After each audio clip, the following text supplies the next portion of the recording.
JNU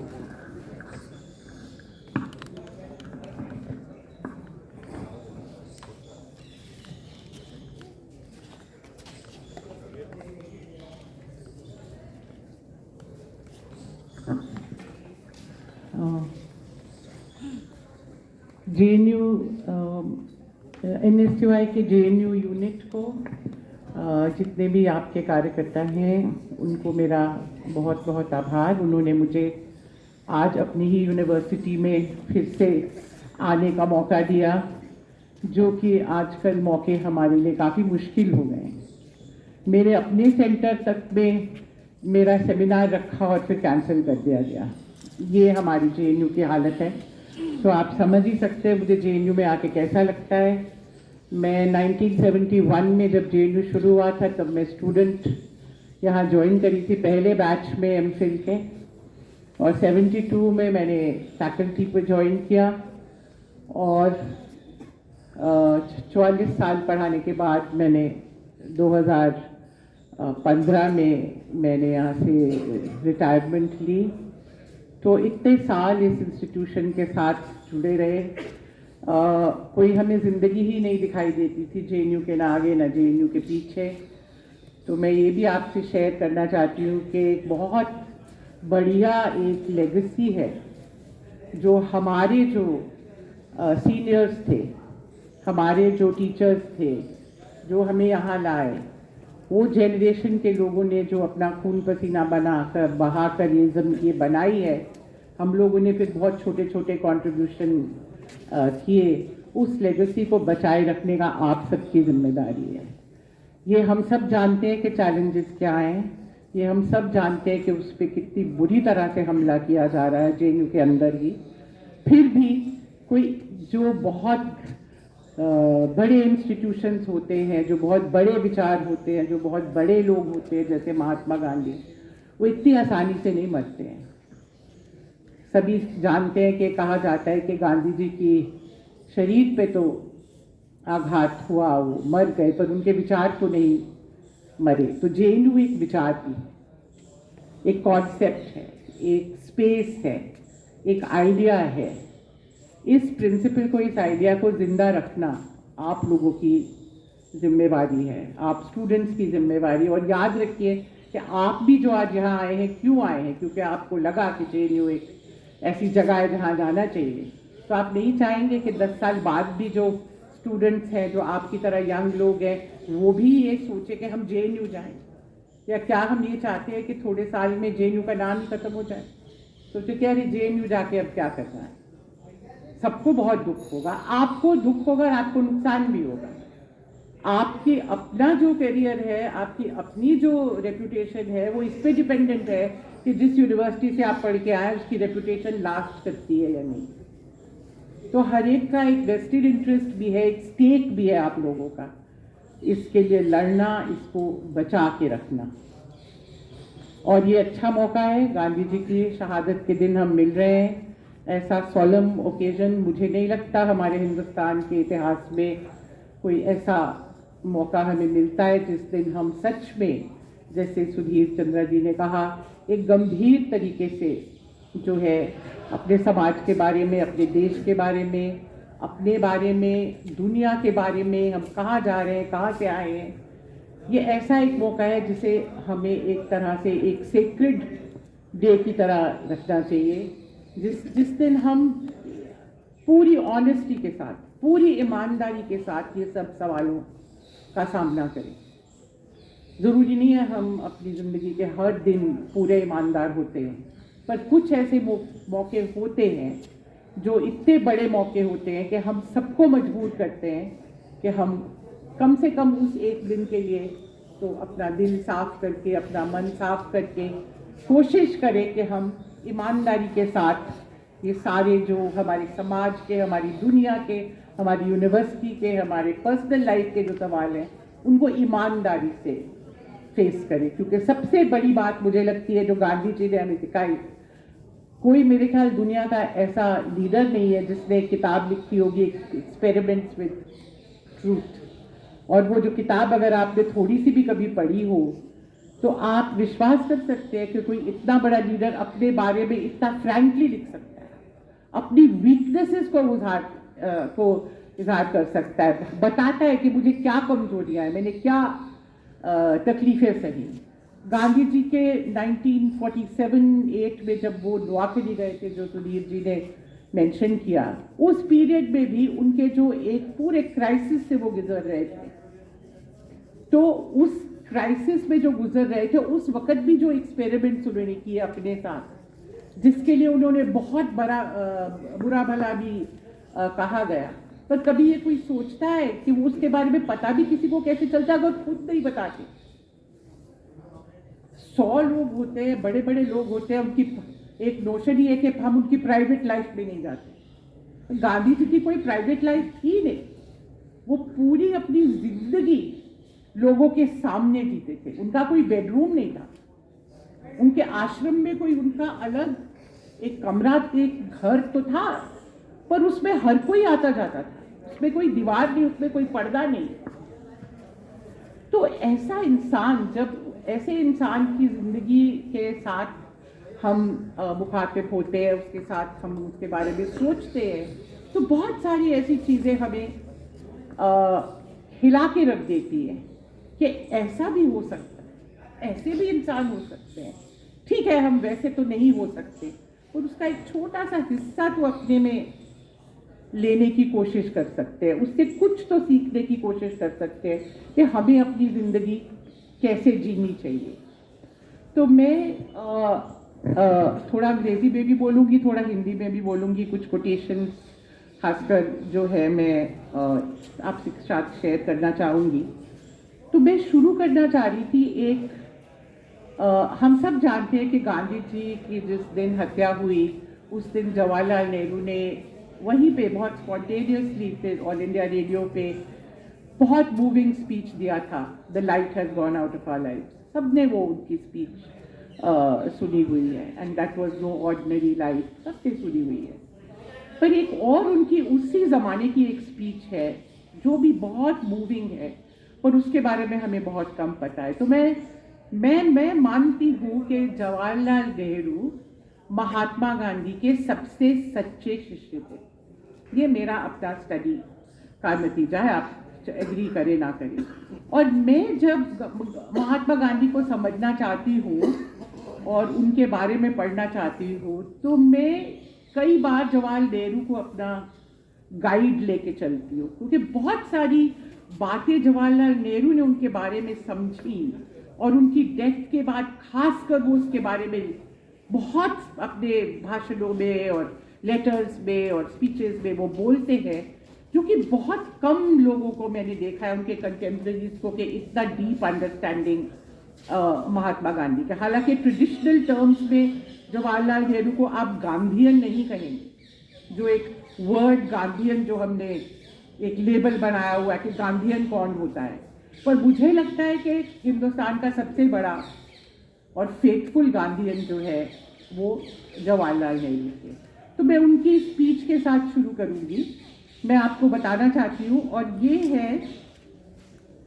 speech उन्होंने दी 12 फरवरी 1948 को, महात्मा गांधी की शहादत के कोई 2 हफ्ते बाद, to a gathering of more than 1 million people who watched the immersion of Mahatma Gandhi's ashes at the confluence of the sacred rivers Ganga and Yamuna at Allahabad.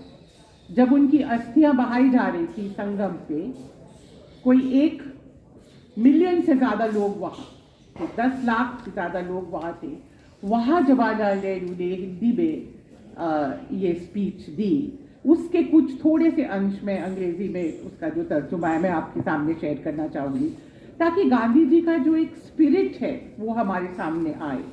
और मैंने जैसे कहा कि मैं मानती हूँ कि उससे उनसे ज़्यादा अच्छा शायद ही कोई उनको समझता हो।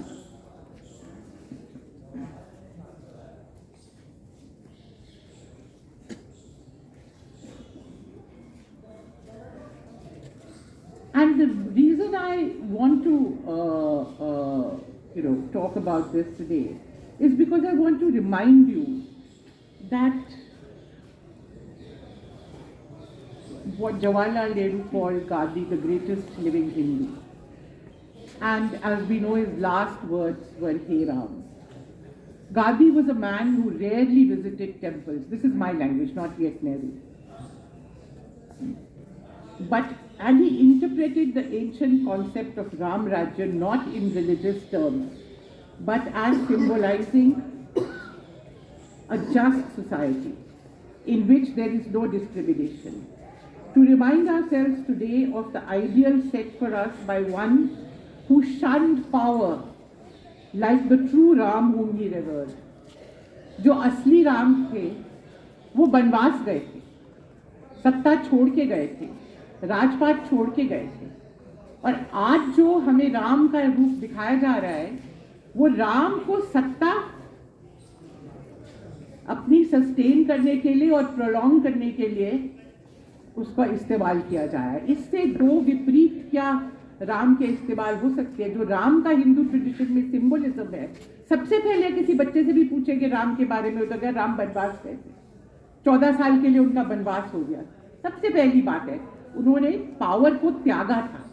और अब हम जो देख रहे हैं, जो इस वक्त राम का इस्तेमाल हो रहा है पावर को बनाए रखने के लिए और पावर को और आगे बढ़ाने के लिए, उसको बढ़ाने के लिए, तो ये कॉन्ट्रास्ट हम लोगों को दिमाग में रखना जरूरी है।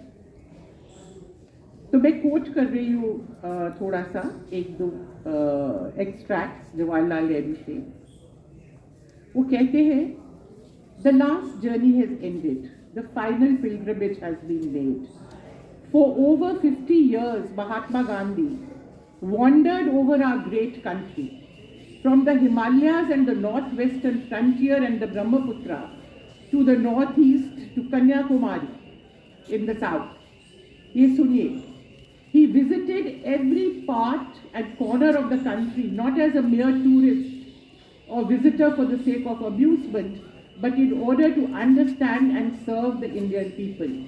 Perhaps no other Indian in history, and Jawaharlal Nehru was not talking casually, perhaps no other Indian in history has travelled so much in India or got to know the common people so well and served them so abundantly. And now his journey in this world is over.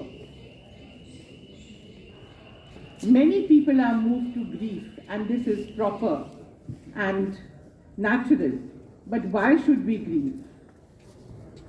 Do we grieve for him or for something else? In his life as in his death, there has been a radiance which will illumine our country for ages to come.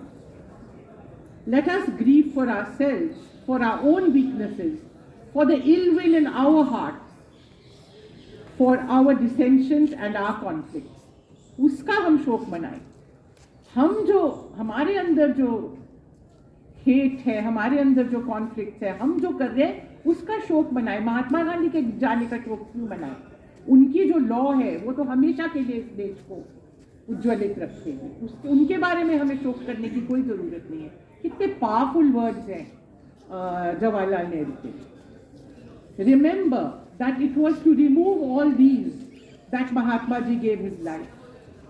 Remember that during the past few months, it was on this that he concentrated his vast energy and service.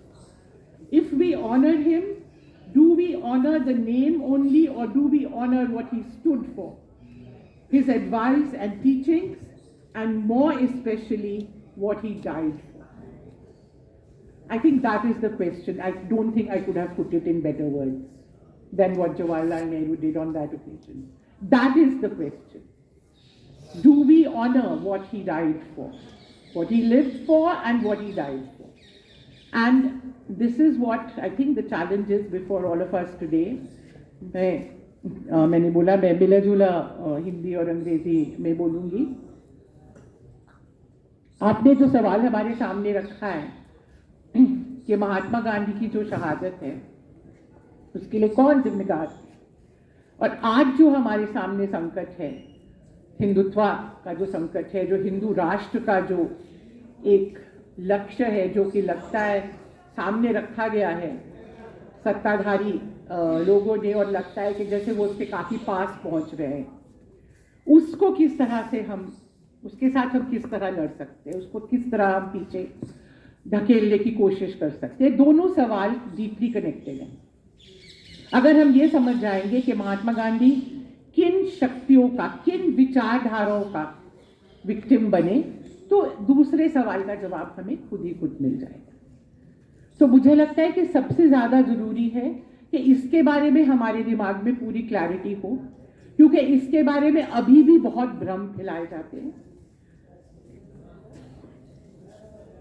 30 जनवरी 1948 से लेके आज तक जो Hindutva forces हैं, उनमें चाहे नाम बदलते रहते हैं, में आरएसएस मदर या फादर ऑर्गेनाइजेशन है, क्योंकि वो तो उनके लिए मदरलैंड भी नहीं, उनके लिए फादरलैंड होता है।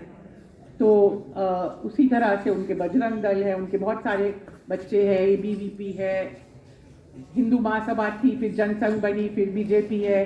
जैसे जैसे नीड्स बदलती है वैसे वैसे उनके फॉर्म्स बदलते रहते हैं, चाहे कोई भी हो। मैं विचारधारा की बात कर रही हूँ। जिस दिन से शहादत हुई, उनका 1 पॉइंट प्रोग्राम ये था, ये प्रूव करना कि नाथूराम गोडसे जो है उसका हमसे कोई लेना देना नहीं। आरएसएस ने जो कुछ कर सकते थे सब उल्टा पुल्टा कर दिया, ये प्रूव करने के लिए कि वो उनका आरएसएस से कोई लेना देना ही नहीं था। ये नहीं कि उस वक्त नहीं था जब उसने हत्या करी, कि कभी भी उसका लेना देना नहीं था, या कभी था भी तो बहुत पहले था, और बहुत पहले आरएसएस को छोड़ गए थे और वो हिंदू महासभा पे चले गए थे। और फिर ये भी प्रूव करने की कोशिश की कि हिंदू सभा और आरएसएस में बनती ही नहीं थी, कि हम तो एक दूसरे के खिलाफ थे। सावरकर और आरएसएस कंपटीशन में रहते थे। इसकी इतनी कहानियां हैं, इस पे इतनी हिस्ट्री है, बहुत रिसर्च हम लोगों ने भी इस पे करी है, ये समझने के लिए कि कहाँ पे क्या क्या जो फैक्ट्स है वो बदले गए हैं, किस तरह की डिस्टॉर्शंस करी गई है। पर एक बात तो कोई नहीं बदल सकता कि जिस आइडियोलॉजी ने गोडसे को इंस्पायर किया, जिस विचार के साथ उसने गांधी जी को मारा, वो हिंदुत्व का विचार था।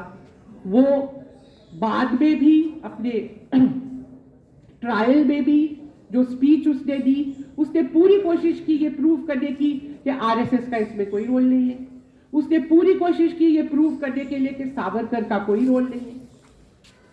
पर उसने कभी ये तो नहीं कहा कि मैं हिंदू राष्ट्र में विश्वास नहीं करता। उसने कभी तो मैं ये नहीं कहा कि मैं अखंड भारत में विश्वास नहीं करता।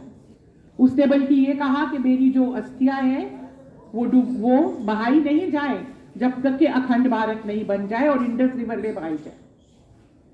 तो इसमें तो कोई डाउट नहीं है कि किस विचारधारा ने उसको इंस्पायर किया। क्या ऑर्गेनाइजेशन का रोल था, नहीं था, मैंने कहा वो कॉम्प्लिकेटेड इश्यूज है। जहां तक इतिहासकारों का सवाल है, बहुत रिसर्च हो चुकी है, हमें कोई डाउट नहीं है कि आरएसएस का लिंक था गोडसे के साथ, और हमें कोई ज्यादा रिसर्च नहीं करनी पड़ी, क्योंकि गोपाल गोडसे जो कि उनके छोटे भाई थे और बहुत साल जेल में रहे और जो कोलैबोरेटर थे कॉन्स्पिरेसी में, उन्होंने गुस्से में आके एक बारी 1980s में एक इंटरव्यू दे दिया फ्रंटलाइन में, जिसमें उन्होंने कहा, क्योंकि अडवाणी जी ने कहा कि आरएसएस के साथ कुछ लेना देना नहीं था गोडसे का, तो उसके भाई को गुस्सा आ गया गोपाल गोडसे को। उसने कहा ये कैसी क्या बात है, ये कहना कि आरएसएस ने कोई रेजोल्यूशन नहीं पास किया था कि गांधी जी को जाके मारो, ये तो सच है, पर ये कहना कि नाथूराम का आरएसएस से कोई लेना देना नहीं था।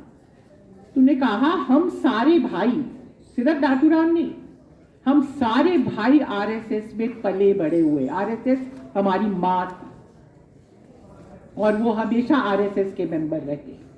जैसे हमें आज भी मालूम है कि आप आरएसएस के मेंबर भी रह सकते हैं और बीजेपी भी रह सकते हैं। हमारे प्रधानमंत्री खुद है, उन्होंने कभी डिनाई किया कि वो आरएसएस में नहीं थे या नहीं है। अटल बिहारी भी थे, तो इसमें कौन सी दुविधा है कि वो आरएसएस में भी थे और हिंदू महासभा में भी थे, वो आरएसएस के फॉलोअर भी थे और सावरकराइट भी थे। इन दोनों में कोई द्वंद्व नहीं है, पर ये दिखाया जाता है बता, ये आपको रास्ते से हटाने के कंफ्यूज हो जाए कि अच्छा आरएसएस के नहीं थे, अच्छा इसका मतलब कि सच में फिर आरएसएस का कोई रोल नहीं था, कोई रिस्पॉन्सिबिलिटी नहीं थी। इसलिए मैं इस डिबेट पे नहीं जाना चाहती। हमारे लिए इतना समझना काफी है कि ये आइडियोलॉजी आपसे क्या करवा सकती है। अगर ये ऐसी आइडियोलॉजी है कि हिंदुस्तान के एक इंसान से एक हमारे ही देशवासी से उनके अपने देश के सिर्फ उस वक्त जीवित नहीं, पर शायद महात्मा गांधी, जवाहरलाल नेहरू कहते हैं कि अशोका के बाद, बुद्धा के बाद महात्मा गांधी सबसे बड़े हिंदुस्तान की देन थी दुनिया। तो ऐसे आप एक ऐसा घिनौना काम, एक आइडियोलॉजी जो आपको इतना घिनौना काम करने के लिए इंस्पायर कर सकती है कि आप सोचे कि मैंने बहुत बड़ा काम किया महात्मा जी को मार के, तो ये आइडियोलॉजी में कुछ तो गड़बड़ है, कुछ नहीं बहुत गड़बड़ है। उसके बारे में हमें बहुत डीपली सोचना है। चाहे वो मेंबर रहे या ना रहे, उससे कोई फर्क नहीं पड़ता। हमें सोचना है कि ये आइडियोलॉजी में क्या गड़बड़ है।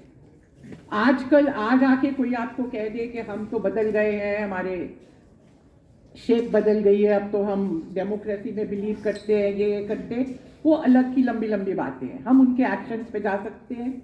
हम अब देख सकते हैं कि जब मौका मिला तो राम मंदिर का कॉन्सेक्रेशन कैसे हुआ। देखो कई इसमें चीजें हैं, मैं उस डिबेट में नहीं जाना चाहती। सुप्रीम कोर्ट ने गलत किया या ठीक किया अलग मसला है, कभी भी बात कर सकते हैं। हो सकता है मैं विश्वास करूं कि सुप्रीम कोर्ट का जो फैसला है गलत था, उनको नई मंदिर के लिए कहना चाहिए था, but that is not the issue. एक लीगली उन्होंने कहा है, ठीक है, आपको कहा है कि मंदिर बना लो।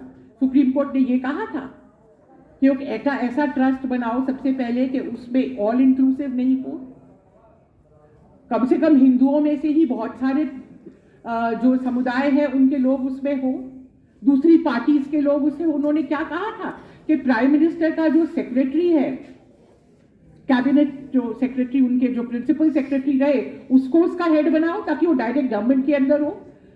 सुप्रीम कोर्ट ने कहा था कि बीजेपी को जिम्मेवारी दे रहे हैं हम, और प्राइम मिनिस्टर उसका प्राण प्रतिष्ठा करेंगे, ऐसा तो कुछ नहीं बोला। सुप्रीम कोर्ट ने ये नहीं बोला कि ये मंदिर इस तरह बने कि आपके कॉन्स्टिट्यूशनल वैल्यूज का उल्लंघन हो, ये तो नहीं कहा। ये सब सोचने की बातें हैं कि एक चीज जो हुई उसका इस्तेमाल करके किस तरह से आपने हमारे जो पूरा सेक्युलर प्रिंसिपल्स है हमारे कॉन्स्टिट्यूशन के, हमारी पूरी स्वतंत्रता संग्राम की जो देन है, चाहे वो भगत सिंह हो, चाहे वो कम्युनिस्ट EMS नंबूदरी-पद हो, चाहे जवाहरलाल नेहरू हो, चाहे गांधी हो, चाहे कोई भी हो, चाहे दादा भाई नारोजी हो, उनमें कोई मतभेद नहीं था कि हम एक सेक्युलर हिंदुस्तान चाहते हैं, और वो कॉन्स्टिट्यूशन में आया।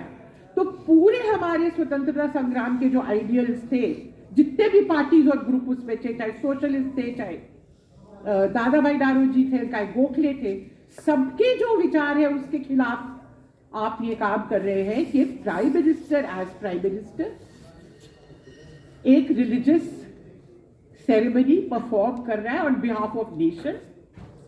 ये सब तो बिल्कुल जो है हमारे प्रिंसिपल्स के खिलाफ है, और इसका कोई जस्टिफिकेशन आपके सुप्रीम कोर्ट के जजमेंट में नहीं है। मैं इसलिए ये पॉइंट आउट कर रही हूँ क्योंकि ये आर्ग्यूमेंट्स आपके सामने आ रहे हैं कि राम मंदिर जो बना वो सुप्रीम कोर्ट के आदेश पे बना। प्रधानमंत्री ने खुद कहा कि हम पूरा लीगली चल रहे हैं, और हमें खुशी है कि हमारा सुप्रीम कोर्ट जो है उसने इस चीज को सैंक्शन दी है।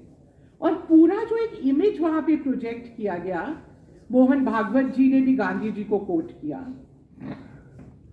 गांधी जी चाहते that enough for everybody's need but not enough for everybody's greed. तो मैं पूछना चाहती हूँ कि आप राम राज्य की बात करते हैं तो राम राज्य पे गांधी जी को क्यों नहीं कोट करते? गांधी जी का राम राज्य क्या था और आपका राम राज्य क्या है? आपके राम राज्य में तो जय जय श्री राम बोल के आप मीरा रोड भयंदर में कम्युनल राइट कराते और मुसलमानों के घरों को और दुकानों को बुलडोजर चलवाते। आपका रामराज बनने के 2 दिन बाद ये हो रहा है। 1 दिन पहले शुरू हो गया था और 2 दिन बाद हो रहा है। इंडियन एक्सप्रेस की रिपोर्ट है, मैंने कोई प्राइवेट इंफॉर्मेशन मेरे पास इसके बारे में नहीं है। और साफ उसमें कहा गया है कि बीजेपी के फलाने लीडर ने वहां पे कहा कि अब चुन चुन के मारे। ये सब अखबार में आया हुआ है, हमारी फ्री प्रेस है अभी भी थोड़ी बहुत, उसमें ये आया हुआ है, आप चेक कर लीजिए। तो राम प्रतिष्ठा के 2 दिन बाद आप ये मैसेज रामराज का दे रहे हैं और जय श्री राम का नारा लगा के। और गांधी जी क्या कहते थे? रामराज का मतलब है सबका भला, justice for all.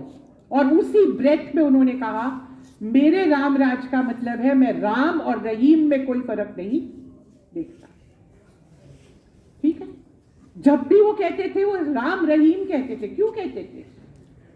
Gandhi ji जो भजन जो उनको बहुत पसंद था, रघुपति राघव राजा राम, अब जब वो गाया जाता है आप लोग नोटिस करते हैं? वो लाइन जो गांधी जी के भजन में होती थी वो गायब हो गई है। अब कौन सी लाइन है? वो नहीं है अब। जब ये गाया जाता है राम मंदिर के कॉन्सेक्रेशन में, मैंने ध्यान से सुना, ये लाइन नहीं है वहां पे। क्यों? अब ईश्वर के बाद अल्लाह कहना भी क्या राम के खिलाफ हो गया है? राम इतने नारों हैं। एक तरफ तो आप वसुदेव कुटुंबकम की बात कर रहे हैं, वसुदेव कुटुंबकम में तो सारे धर्म है, ईसाई धर्म भी है, यहूदी धर्म है, 100 धर्म है, बुद्धिज्म है, 100 चीजें हैं, पर आप उसको इतना नैरो कंसेप्शन दे रहे हैं कि राम राज का मतलब ये है कि आप अल्लाह का नाम नहीं ले सकते और आप गांधी जी का नाम लेने की जरूरत करते हैं और गांधी जी के राम राज के साथ अपने राम राज को जोड़ने की हिम्मत करते हैं। गांधी जी रोज क्या करते थे? उनकी रोजचर्या की जिंदगी क्या थी? रोज शाम को प्रेयर मीटिंग करते थे। उनकी डेथ कहाँ हुई थी? उनका असैसिनेशन कहाँ हुआ था? प्रेयर मीटिंग में। क्यों हुआ था? क्योंकि उनकी जो प्रेयर मीटिंग होती थी उसमें कोई भी आ सकता था और कहीं भी होती थी, चाहे वो बंगाल के गांव में हो रही हो, वहां 2 लाख लोग आ जाएंगे, बिरला हाउस में हो रही हो, चाहे वो हिंदुस्तान के किसी भी कोने में हो रही हो, रोज शाम को, अब वो ट्रैवल नहीं कर रहे होते थे तो उनकी प्रार्थना सभा होती थी और उस प्रार्थना सभा में क्या होता था? कम से कम 3 या 4 धर्म के जो हैं भजन, रेसिटेशन, उस धर्म का कोई रिप्रेजेंटेटिव स्टेज पे आके आएगा। वो रोज हिंदुस्तान की जनता को सिखाते थे। गांधी जी का एजुकेशन करने का तरीका भाषण देना नहीं था हम लोगों की तरह। उनका वो यहाँ पे बैठे होते और उनके साथ गुरबानी हो रही होती, रघुपति राघव राम वगैरह होता, उसके बाद इस्लाम कुरान से रेसिटेशन हो रही होती, इस तरह से होती। ये उनका एजुकेशन। जब आपका सबसे बड़ा लीडर फ्रीडम स्ट्रगल का रोज आपको दिखाता है कि जब मैं राम राज कहता हूं उसका मतलब क्या है, उसमें किसी धर्म में डिस्क्रिमिनेशन नहीं करना। जब आपका सबसे बड़ा लीडर, जब निगोशिएशन हो रहे हैं ट्रांसफर ऑफ पावर के लिए between the British and the Indians, नवंबर 46 में जब नोआखली में दंगे शुरू होते हैं और दंगे हो चुके होते हैं रादर, और बहुत बुरी खबरें वहां से आ रही होती है, जब गांधी जी वहां जाते हैं तो उनसे पूछा जाता है कि आप कितने दिन के लिए जा रहे हैं? तो उन्होंने कहा मुझे नहीं मालूम, जितने दिन मुझे वहां रहना पड़ेगा मैं रहूंगा। और आप विश्वास कर सकते हैं कि 4 महीने पूरे बंगाल का एक रिमोट इलाका है, तो इंडिया में भी नहीं है, बांग्लादेश में है, उस कॉर्नर पे जाके बर्मा के साथ वर्चुअली बॉर्डर पे, वो जंगल इलाका है, वहां पे वो 4 महीने रहे, एक दिन भी वापस नहीं आए शहर में कहीं। जब सारे निगोशिएशन चल रहे हैं कि हिंदुस्तान पाकिस्तान कैसा होगा, क्या होगा क्या होगा, तो उनको बहुत कहा लोगों ने कि हमें आपकी जरूरत है यहाँ दिल्ली में, आपकी एडवाइस चाहिए। एडवाइस वो देते थे, उनकी एडवाइस लेने सब वहां पहुंच जाते थे, नोआखली के गांव में सब पहुंचते थे उनकी एडवाइस लेने। कहा जाता था कि हिंदुस्तान की राजधानी वहां होती है जहां गांधी जी रहते हैं, तो बहुत दिन तक हिंदुस्तान की राजधानी वर्धा में थी।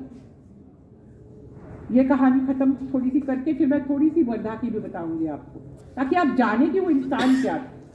नोआखली में 4 महीने वो रहे, रोज वो पैदल चलते थे, रोज जंगलों के बीच में।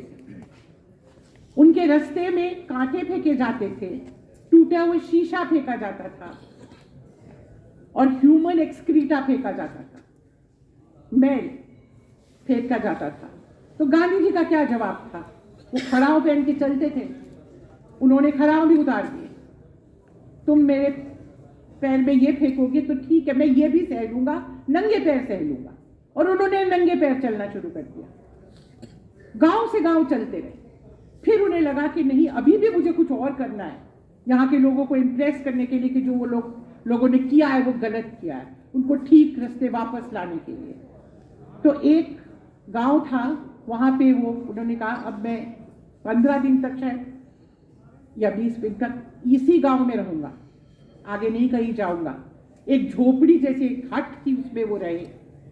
और उन्होंने जितने उनके साथी थे, कोई 10 लोग थे उनके टीम में, सबको भेज दिया एक एक करके कि जाओ, मुझे कोई नहीं चाहिए सिवाय अपना टाइपिस्ट।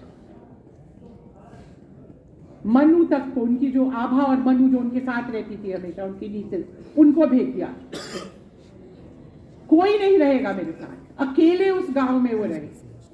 एक्सपोज कर रहे अपने आप को, आके किसी को हिम्मत है मारने मार लो। इस तरह की करेज, टीचिंग बाय एग्जाम्पल। क्या कह रहे थे वहां के लोगों को? मैं एक बाहर का आदमी, एक बुढ़ा आदमी, अकेला इस गांव में, जहां मैं ना भाषा जानता हूं ना कुछ, रह सकता हूं बगैर कोई गार्ड के, बगैर किसी प्रोटेक्शन के। तुम भी हिम्मत दिखाओ। उन्होंने वहां जाके, क्योंकि वहां हिंदुओं के ऊपर बहुत जुल्म हुए, वहां मुस्लिम मेजॉरिटी इलाका था तो हिंदुओं पे जुल्म हुए। सुधीर जी ने जैसे कहा, बिहार में हिंदू मेजॉरिटी इलाका था, वहां पे बहुत जुल्म हुए, वहां हिंदुओं ने जुल्म किए, गांव के गांव मुसलमानों के खत्म कर दिए। तो कोई एक तो था नहीं जो गिल्टी था हमारे पार्टीशन के, जो लीड अप था और बाद में सबका इक्वल रोल था। तो गांधी जी ने जो रास्ता दिखाया वहां पे, वो हिंदुओं के पास जाते थे, क्योंकि हिंदू का सबक क्या कह रही थी कि कैंप बनाओ, कैंप में रिफ्यूजियों को रखो। तो गांधी जी ने कहा कि अगर हम कैंप बन जाएंगे, लोग अपनी रोज की जिंदगी में बट जाएंगे, गांव छोड़ के हिंदू चले जाएंगे, तो पार्टीशन तो हो गया, फिर आजादी का क्या फायदा? जब लोग बटी गए तो हम लड़ किसके लिए रहे? नहीं, उन्होंने घर घर जाके कहा, डरो मत, हिम्मत दिखाओ। औरतों को उन्होंने कहा, वहां पे कई फोर्स्ड कन्वर्जन हुए थे, बहुत कुछ हुआ था, तुम अपना शाखा पहनो। हिंदू महिला बंगाली जो है वो एक कड़ा पहनती है सफेद रंग का, उसको शाखा कहते हैं। तुम सिंदूर लगाओ। क्यों? क्योंकि ये तुम्हारी पहचान है। तुमको डरना नहीं है, तुम्हें डट के रहना है, और जिसने गलत किया उसको पनिश करना है। मौलवीज के बारे में उन्होंने बहुत कुछ बुरा भला कहा। और बिहार आए तो जैसे सुधीर जी ने बताया कि वहां लोगों को कहा कि तुम्हारी गलती है, कांग्रेस तक को कहा कि तुम लोगों ने, तुम बताओ कि तुम्हारी क्या कमजोरी थी जो ये सब यहाँ पे हो पाया। तो इस तरह की हिम्मत जो गांधी जी ने हम लोगों को दिखाई हुई है, जो उनकी देन है, उसको कहीं थोड़ा बहुत हम भी जो है आज के दिन याद करना चाहिए, उससे कुछ सीखने की कोशिश करनी चाहिए। वर्धा का एक छोटा सा एग्जाम्पल मैं आपको दे दूं, बिकॉज बहुत लोग वर्धा के बारे में बहुत कम जानते हैं। इतना ही जानते हैं कि गांधी जी वहाँ रहे थे और अब वहाँ पे एक वर्धा आश्रम है और एक यूनिवर्सिटी बनी है। आपको मालूम है जब गांधी जी वर्धा गए तो वो वहाँ पे क्या था और वहाँ क्यों गए?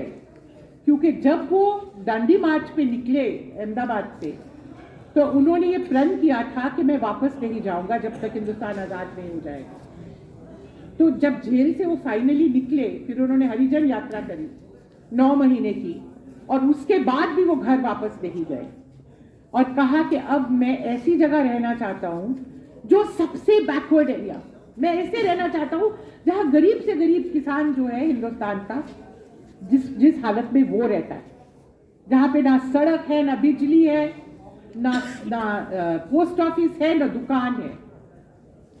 वैसी वहां गए तो कुछ भी नहीं था।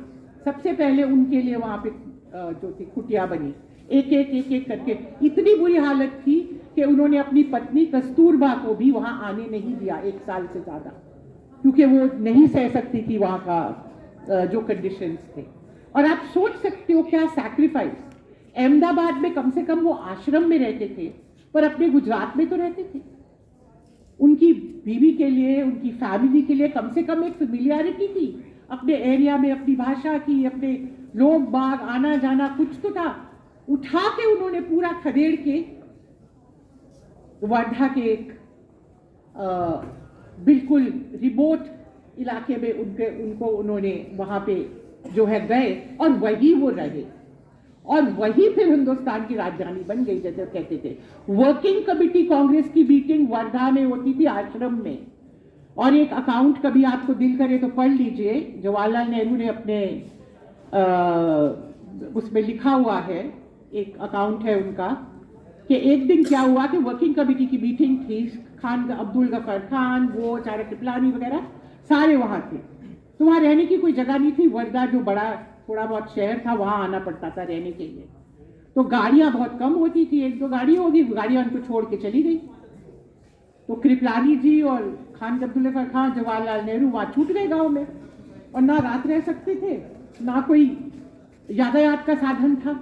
तो 5-6 मील जो है वो पैदल मिट्टी, इतनी इतनी मिट्टी गारा, उसके बीच में से चल के जो है वो गए।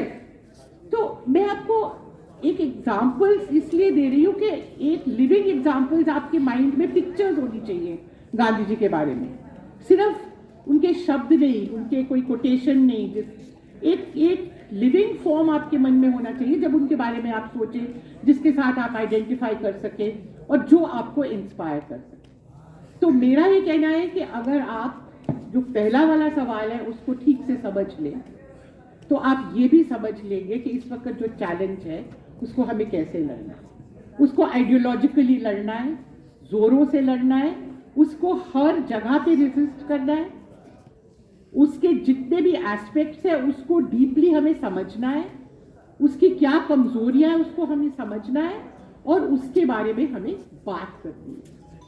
हमको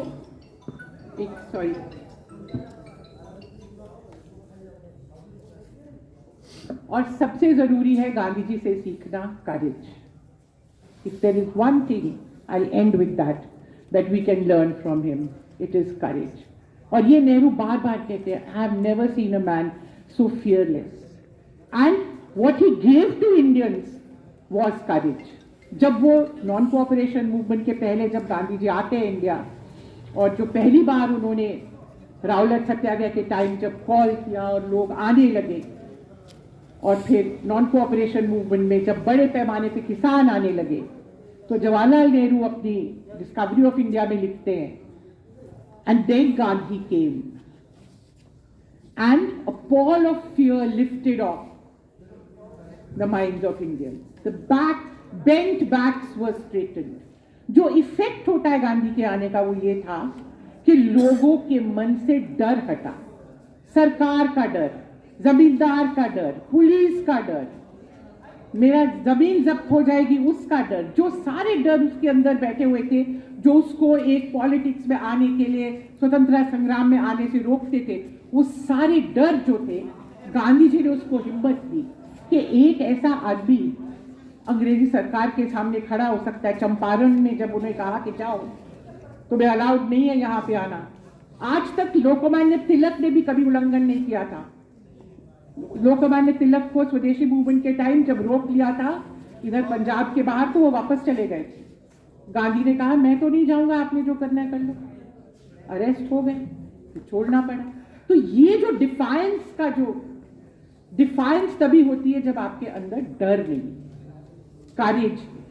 तो सबसे बड़ी देन जो मैं गांधी जी की मानती हूं वो ये है, freedom from fear, courage, truth, courage to face up and to hold on to the truth. Truth आप जानते भी अगर आपके करेज नहीं है तो आप नहीं उसको होल्ड कर पाएंगे, और करेज है तो आप ट्रूथ तक भी पहुंच जाएंगे, क्योंकि आप में हिम्मत है सच को सामने देखने की। Thank you.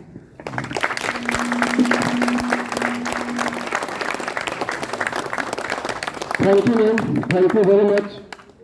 Thank you for making this very clear that the ideology that inspired Godse was Hindutva.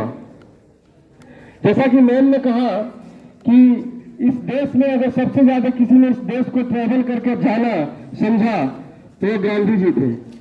ठीक उसी रास्ते पे आदरणीय राहुल गांधी भारत जोड़ो न्याय यात्रा और भारत जोड़ो यात्रा के तहत ठीक उसी डरो मत के नारे के साथ पूरा भारत घूम रहे हैं, और हर कस्बा हर गांव में यह संदेश दे रहे हैं कि डरो मत। मैं आपको धन्यवाद देना चाहूंगा इस बात के लिए भी कि जो राम राज, ये जो रेजीम है, करंट रूलिंग रेजीम, जिस तरीके को राम राज को पोर्ट्रे कर रही है। आज मैं जब ट्विटर खोला तो बीजेपी के ऑफिशियल पेज पे था कि मैंने गांधी जी के राम राज को साकार किया। तो बहुत धन्यवाद देना चाहूंगा मैम कि आपने यह क्लियर किया कि उनके राम राज और गांधी के राम राज में कितना डिफरेंस है, कोई सानी ही नहीं है। ये राम राज कैसे इंक्लूसिव है और उनका राम राज कैसे एक्सक्लूसिव है। इसी के साथ मैं अपने NSY JNU यूनिट के प्रेसिडेंट सुधांशु शेखर को बुलाना चाहूंगा कि वो सबको वोट ऑफ थैंक्स दें।